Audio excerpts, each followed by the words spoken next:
पूछना चाहती हूँ कि लड़की की इस दुनिया में कोई वैल्यू नहीं है। क्यों, लड़की की वैल्यू है। हमारे यहाँ लड़की की ही तो पूजा होती है, कन्या पूजन होता है, दुर्गा नारी ही है, सीता नारी ही है, राधा नारी ही है।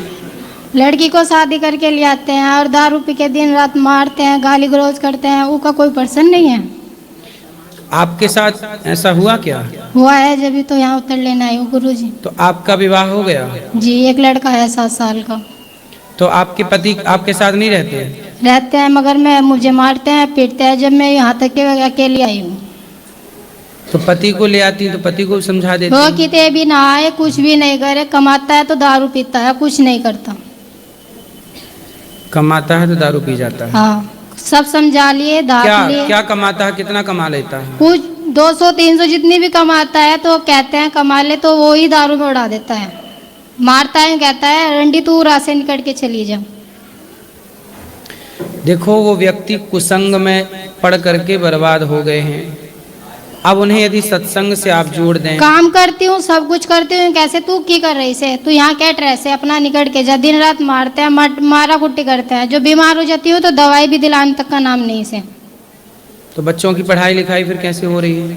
मेहनत करती हूँ तो बच्चे को पढ़ाती हूँ। आप खुद काम करती जी हो? तो और आप काम करती हूँ। जब काम करती थी उसे भी बेघर कर दी। किसने कर दिया बेघर? आदमी नहीं। क्या बोला? कि कैट करती है, तेरी कमाई खावा शाम।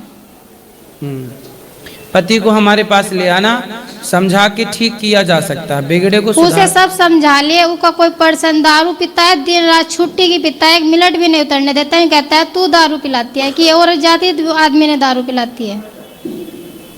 इसलिए तो हम कह रहे हैं कि दारू ही बंद हो जानी चाहिए। दारू से मैं इतनी दुखी हूँ, 9 साल हो गए, एक दिन का भी सुक्का टुक नहीं देखा। तो शादी के पहले आपको पता नहीं था कि नहीं पता था। ये पता होता तो ये काम ही ना करती। फिर आप बताओ, अब क्या समाधान, आपने क्या सोचा है आगे का?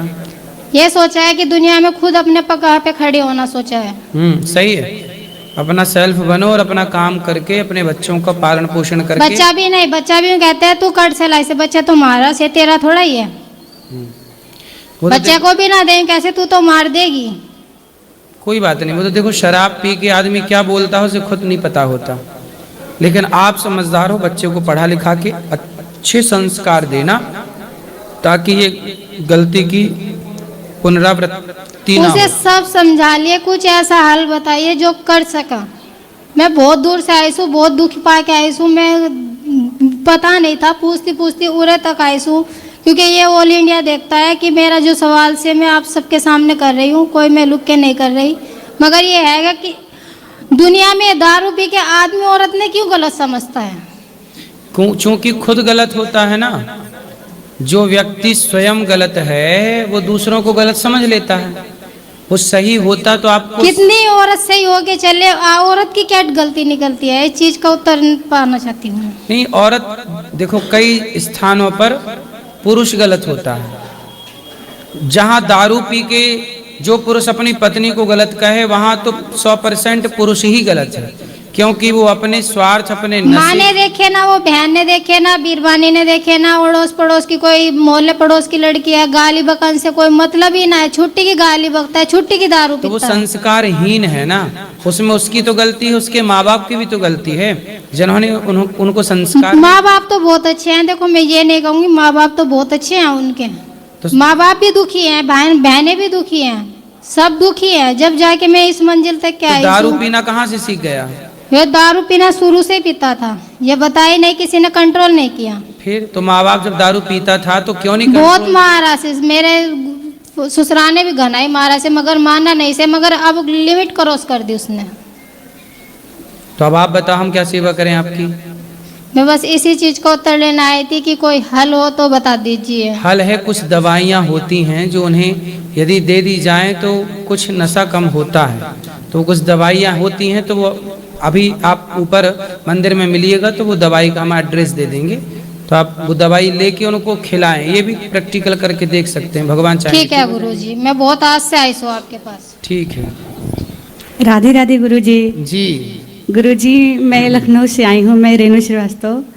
मैं रोज टीवी पे आपकी भागवत सुनती हूँ डेली, मुझे बहुत इच्छा थी कि मैं आकर के यहाँ भी भागवत सुनूं, और इच्छा आज मुझे पूरी हो गई। मैं बता नहीं सकती हूँ मैं कितना खुश हूँ। गुरुजी, मुझे बस एक चीज़ पूछना है, आपसे कहना है, विनती करना है। मेरे 2 बच्चे हैं, बच्चे अच्छे हैं, पढ़ने में भी अच्छे हैं। एक इंटर पास किया है, वो मतलब उसको इच्छा है कि सीए बने। गुरुजी आशीर्वाद दीजिए कि उस अपने मंजिल पकड़ ले, और बेटी की भी अच्छी शादी हो। गुरुजी बहुत पैसे वाले तो नहीं हैं, लेकिन प्रभु के चरणों में मेरी बहुत असीम लगन है, और मेरी बस सब कुछ मैंने उन्हीं पे सौंप दिया है। गुरुजी, बस यही अरमान है। चिंता ना करिए, भगवान सब ठीक करेंगे। प्रणाम गुरुजी, राधे राधे। खुश रहिए। महाराज जी प्रणाम। राधे राधे। राधे राधे। महाराज जी, मैं मुरैना से आया हूँ, एमपी मध्य प्रदेश से, और मैं आर्मी से रिटायर हूँ। मैं आपका बड़ा भक्त हूँ, और मेरे 2 बच्चे हैं, उनको थोड़ा नौकरी तो नहीं, कहीं लग नहीं पाई, बहुत कोशिश किया, मगर अब उनने